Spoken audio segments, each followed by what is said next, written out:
la réalité de l'islam, on vous la cache, on m'interdit de vous la dire, parce que l'islam n'est pas une religion comme le christianisme, ça n'a rien à voir. L'islam est une religion de la loi, l'islam est un droit religieux. Et donc, ce droit religieux prend l'homme depuis le berceau jusqu'à la tombe et dans tous les aspects de sa vie. Que ce soit pour aller aux toilettes, comment faire pour aller aux toilettes, comment faire pour conclure un contrat, comment faire pour faire la prière. Et ça, le chrétien ne peut pas le comprendre. C'est ça la loi islamique. Le chrétien, quand il fait la prière, il est là dans son lit. « Oh Seigneur, faites que je réussisse mon examen. Au nom du Père. » Ah, peut-être il fait signe de la croix, mais quand il fait froid, il a les mains en dessous de la couverture. Mais pas pour le musulman. Le musulman doit se lever, le musulman doit se laver, le musulman doit prendre un tapis de prière. Le musulman ne fait pas la prière n'importe comment, n'importe quand, n'importe où. Et c'est ça la différence. Il ne jeûne pas quand ça lui plaît, il ne fait pas le pèlerinage à la Mecque quand ça lui sied. Non, non, non. Tout comportement obéit à une règle, et toute règle est une règle de comportement. Et donc, ce qui se passe, c'est que les musulmans sont super piégés, super coincés, où ils disent la vérité, à savoir que la loi islamique, ce n'est pas seulement les ibadat, c'est-à-dire l'adoration, tout ce qui touche arkan ad-din, les piliers de la religion, mais c'est aussi les mu'amalat, comment traiter dans le public, horizontalement. Alors ils choisissent de mentir pour ne pas être en quelque sorte jetés dehors.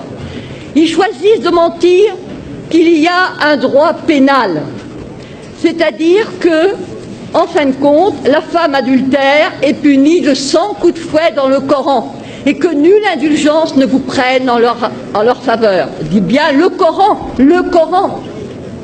Et le prophète, sallallahu alayhi wa sallam, le prophète a demandé que la femme adultère soit lapidée. Une femme qui avait péché est venue voir le prophète. Elle a dit « j'ai péché ».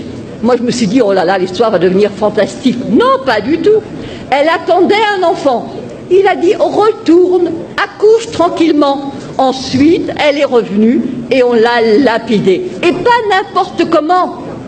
Avec des pierres pas trop grosses, elle serait tuée d'un seul coup. Non, des pierres de grosseur moyenne. La même chose quand on va aux toilettes, pas des pierres coupantes pour se couper l'anus, bien sûr que non. C'est-à-dire que, si vous voulez, tout est réglementé. La femme adultère, fouettée, après 100 coups de fouet bien donnés, vous ressortez en capilotade. Hein. L'apostasie est punie de mort. La consommation d'alcool de 80 coups de fouet. Le vol, la main coupée. Et dans le fiqh, c'est même la main coupée, le pied inverse, c'est ce qu'on appelle l'amputation croisée. Alors les musulmans, parce que ça fait partie de leurs droits religieux, choisissent de dire non, non, non, non, non, non, nous sommes comme les chrétiens.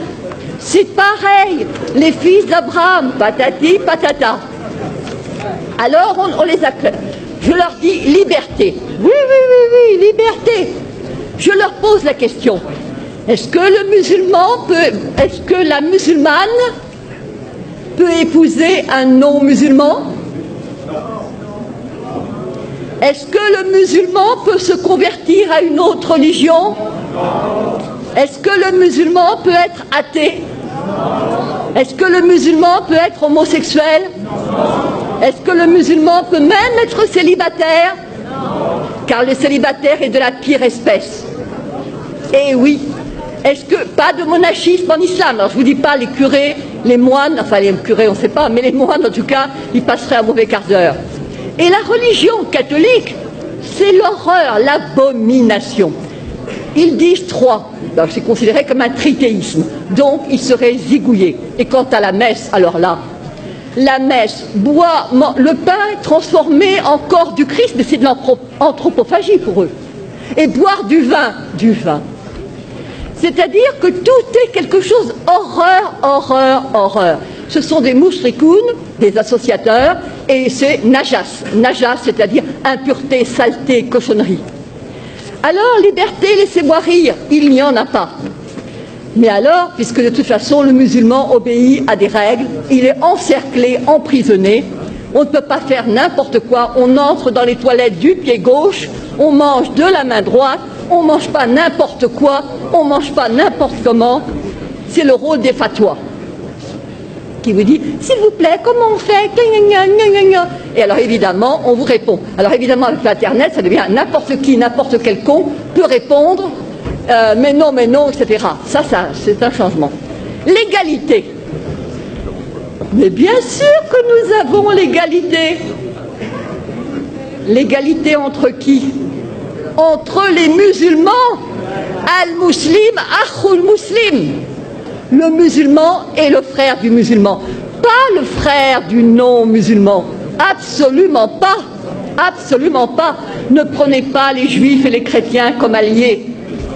Et enfin, nous avons... Alors là c'est vraiment le must. Vous prenez la sourate 5, Al-Maïda, la table servie. Al-Yahoud. Les Juifs disent la main de Dieu est fermée. Mais non, c'est la leur qui est fermée. Et alors je passe, il est dit, écoutez bien ceci. Et certes, nous avons fait croître parmi eux la rébellion et la mécréance. Nous avons, alors, je dirais, et nous avons fait croître l'inimitié et la rébellion. Nous avons jeté parmi eux la haine jusqu'au jour de la résurrection. Yaoum al-Qiyamah. Vous voyez pour l'affaire d'Israël ce que ça signifie. Ensuite, il est dit, ce sont les Juifs qui allument la guerre. Ce sont les Juifs qui allument les guerres. Et c'est Dieu qui l'éteint. Et rappelez-vous, il y a eu une fatwa, il y avait eu des émeutes en banlieue, et monsieur Malek Chabel, musulman modéré, a écrit, mais il n'y a pas de guerre sainte en islam. C'est-à-dire, il a dit, en fin de compte, ce sont... il a cité de manière très habile que ce n'étaient pas les musulmans qui allument les guerres. Et tous ceux qui connaissaient le Coran ont compris. Parce que c'est sûr. Mais bien sûr que le problème... Alors, je me suis adressée au recteur de la mosquée de Paris, le charmant Dalil Boubaker. Je lui ai dit, comment trouvez-vous la première sourate du Coran? Il a dit, c'est le paternoster chrétien. J'ai envie de lui dire, alors crétin, le paternoster, alors commençons. Au nom de Dieu, le clément, le miséricordieux, etc. C'est toi que nous adorons. Iyyaka na'budu wa iyyaka nasta'in. Ihdina sirat al-mustaqim. Donc guide-nous dans la voie droite. Et alors là commence le suspense. La voie de ceux à qui tu as accordé tes faveurs. Sirat al-ladin, voilà, an'amta alayhim. Donc c'est la voie de ceux pour lesquels tu as été généreux.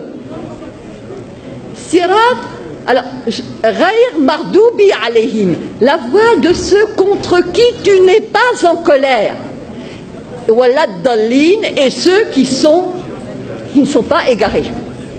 Alors moi j'avais apporté un commentaire. Pardon. Vous voulez... Non. Donc j'avais apporté un commentaire et j'ai dit devant tout le monde, évidemment, là vous ne comprenez rien, mais il y a le commentaire qui explique et que tous les musulmans pieux connaissent. Alors je regarde. Quels sont ceux à qui Dieu a accordé ses faveurs? Alors je vois al-muslimoun ou al-anbiya, donc les musulmans, les prophètes. Quels sont ceux contre qui Dieu est en colère? J'ouvre le tafsir, le commentaire, et je vois al-Yahoud, les Juifs. Et ceux qui sont égarés, je regarde et je vois al-Nasara, les chrétiens, les Nazaréens. Et je dis, c'est ça, votre sourate première, le paternoster, et nos curés cons, qui font du dialogue islamo-crétin.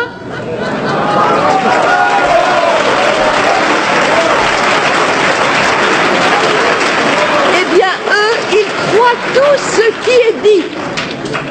il se focalise sur la sourate Mariam. Voilà Marie qui a eu un enfant sans être mariée. Effectivement, Walam Akun Bariya, je ne suis pas une prostituée, patati patata. Alors ça plaît aux chrétiens. D'autant plus qu'on leur sert, les chrétiens sont comme des moines, ils ne s'enflent pas d'orgueil. Lorsque tu leur parles de la sourate Marie, leurs yeux s'emplissent de larmes. Je te dis, magnifique. Et contre qui ils sont? Ben, contre les Juifs. Les Juifs qui, pour eux, Marie n'est pas la mère de Dieu, pour eux, Jésus n'est pas le... Alors, il y a, par rapport à la communauté juive, un danger immense contre lequel je me bats depuis 5 ans.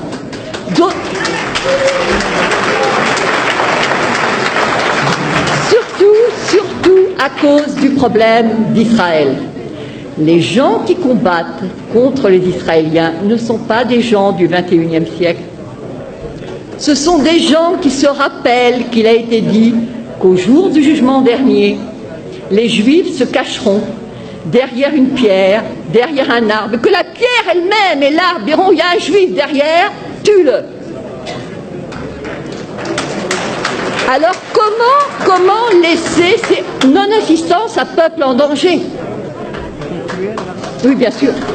Donc je dirais, l'islam n'est pas ce qu'on vous enseigne, l'islam n'est pas ce qu'on vous dit.